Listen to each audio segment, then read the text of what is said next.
bagaimana nak bina otot.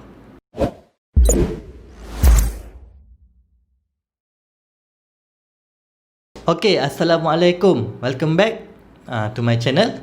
So, aku kembali lagi hari ni dengan satu topik yang pada aku agak menarik. Dah lama aku nak buat topik ni, tapi hari ni baru kesempatan. So, topiknya adalah bagaimana nak bina otot. Alright. So, ramai orang sekarang kan dah start nak buat badan kan.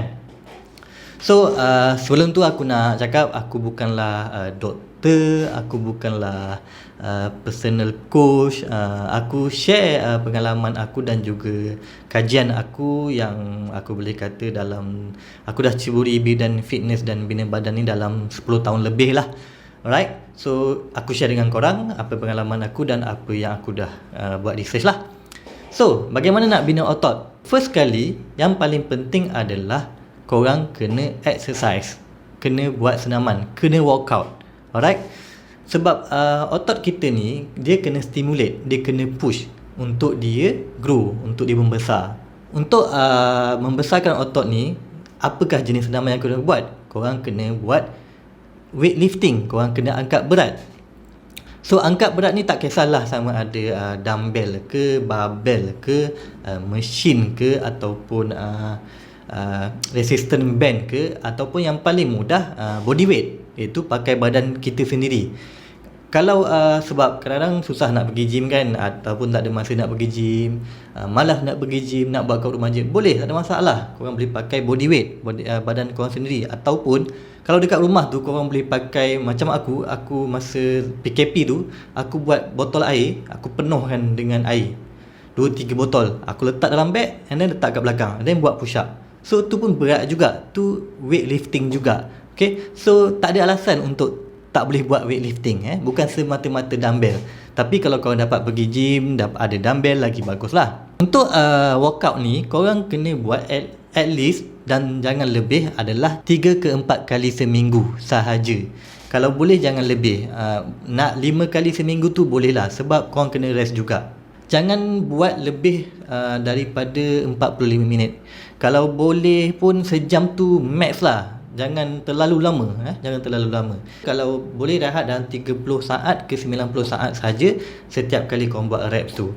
Setiap reps tu korang kena buat dalam 6 ke 12 reps. Alright? Dan set pula korang kena buat dalam 4 ke 10 set. Okay. So, yang paling penting bila korang buat weightlifting ni, korang kena pastikan korang punya form tu cantik, form tu betul. Pastikan otot-otot yang korang aim tu rasa dia punya, jangan buat berterabur kata orang. Walaupun jangan pentingkan berat. Kalau mana-mana yang baru nak start, jangan pentingkan berat. Tak berat dulu pun tak apa, kalau pakai dumbbell tu ke barbell ke. Yang penting korang punya form tu biar betul. Biar betul-betul kena dekat masa yang korang nak aim tu. Contoh kalau dekat chest kan, korang pastikan rasa dekat sini. Kalau tak rasa, itu dah salah. Kalau boleh untuk yang baru nak start, lebihkan pada compound exercise. Compound exercise ni maknanya korang fokus pada masa-masa yang besar dekat badan korang. Contohnya chest, back belakang ni, dan juga leg, kaki. So fokus yang masa-masa yang besar ni. Sebab masa-masa besar ni bila korang buat, dia akan meningkatkan lagi korang punya testosterone hormone.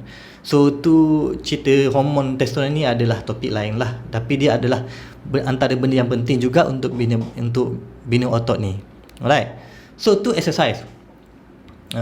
Kalau korang ada apa-apa lagi nak tanya detail pasal exercise ni, korang boleh komen dekat bawah. Aku mungkin berterabur sikit sebab yalah, aku pun tulis dekat tepi ni sebab nak ingat apa yang aku nak cakap. So kadang-kadang dia berterabur sikit lah. Korang boleh komen kalau nak tanya lagi detail apa benda pasal exercise ni, boleh komen. Macam aku dulu starting, aku buat dalam 3 kali je seminggu aku buat. Dan aku fokus compound exercise. And then bila badan aku dah naik sikit, aku buat dalam 4 kali seminggu. Dia ada macam-macam split lah. Dia ada panggil bro split, dia panggil, aku tak ingat lah, ada macam-macam. Itu korang boleh buka YouTube, korang boleh type workout split. Macam-macam split ada. Contoh macam hari ini buat apa, esok buat apa, lusa buat apa, and then rehat, and then hari kemudian ni buat apa pula. Ada macam-macam jenis. Boleh cuba mana yang, sebab lain orang lain dia punya badan, boleh cuba mana yang korang sesuai dengan badan korang. Alright. So yang keduanya, lepas korang dah exercise, dah workout, masa korang dah push masa korang, dah stimulate masa korang, apa yang paling penting adalah diet, pemakanan. Maksud diet ni bukan diet kurangkan makan. Diet, orang kadang silap faham, diet tu jaga pemakanan. Maksud diet tu sebenarnya adalah maksud yang detail, tapi untuk senang faham, diet ni jaga pemakanan, bukan kata kurang makan. Maksud diet bukan kurang makan.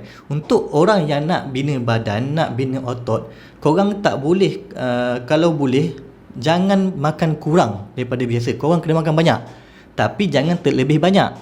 Contoh, korang kena check berapa keperluan maintenance kalori korang dalam masa satu hari. Contoh, kalau korang kena ambil dalam satu hari, korang kena ambil dalam 1200 kalori. Ni orang kurus lah, 1200 kalori. Korang kena up sikit, dalam 200, tambah 200 kalori ke 500 kalori. Korang cuba tambah pemakanan korang lebih sikit. Kalau and then check, adakah bertambah lemak tak ataupun bertambah otot. Kalau tak, kalau macam makin menggelebeh pula tiba-tiba kat perut, kurangkan balik. Itu dah tak betul, maknanya tak sesuai dengan badan korang. Yang penting korang kena makan cukup, kena cukup makan. Dan apa yang nak dimakan pula, okey, ini antara yang paling penting jugalah.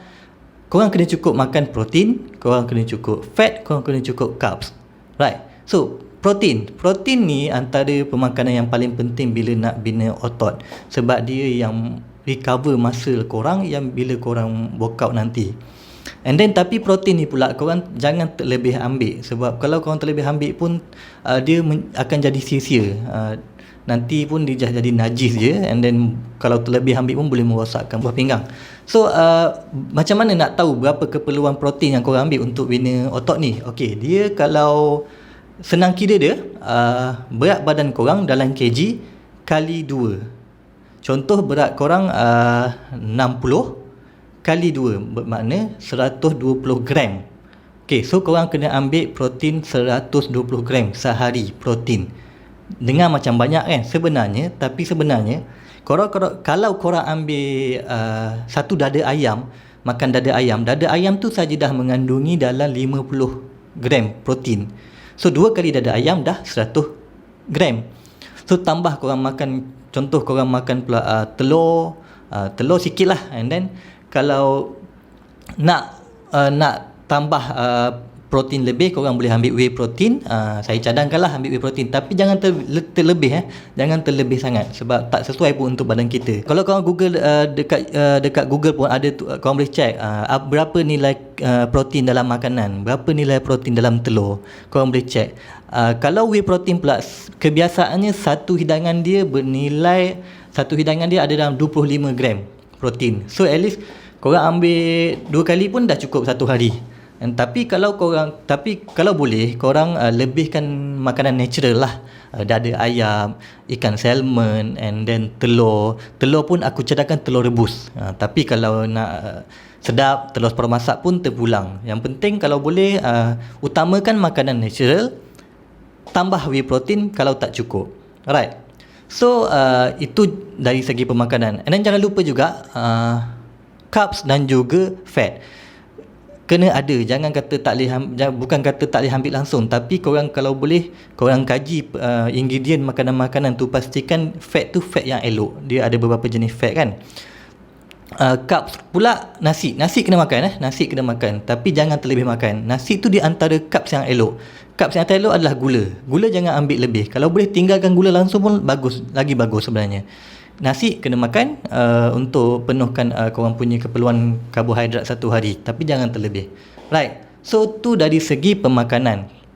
Yang ketiga, yang terakhir adalah rest. So bila korang dah workout, korang dah push muscle korang, sebenarnya korang punya otot ni akan koyak tau. Dia koyak, dia tak pernah rasa di push macam tu. So untuk dia recover balik masa yang koyak tu, yang di push tu adalah time korang rehat, time korang tidur. Right. So masa tu akan dibina, akan dibaiki balik. So bila dibaiki tu yang dia akan membesar. Right. So untuk tidur, kalau boleh at least tidur 6 ke 9 jam satu hari. Dan tidur ni ikut kepada individu lah. Ada orang tidur 6 jam dah cukup, ada orang tidur 9 jam dah cukup, terpulang. Tapi jangan kurang daripada 6 jam lah tidur. Sebab ada orang, kalau orang muda ni kan, remaja ni, kita yang ni kadang terlalu sibuk, malam-malam main game lah, apalah. So benda tu kalau boleh, kalau betul-betul serius nak bina otot, kena kurangkan, kena pastikan rehat yang cukup.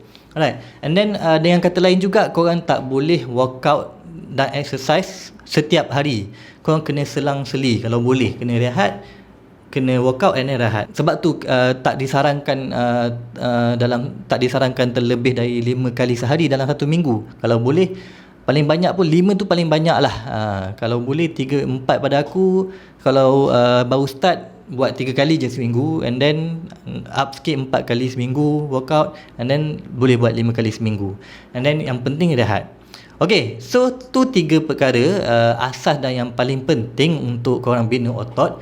Dia ada detail-detail lagi lah dari segi-segi ni. Contoh kalau nak bina otot tu, macam mana nak bina otot dada, macam mana nak bina otot bahu, macam mana nak bina otot bicep, tricep. Kita akan bincang topik, kita akan buat topik lain. Kalau tak, akan lagi panjang lah.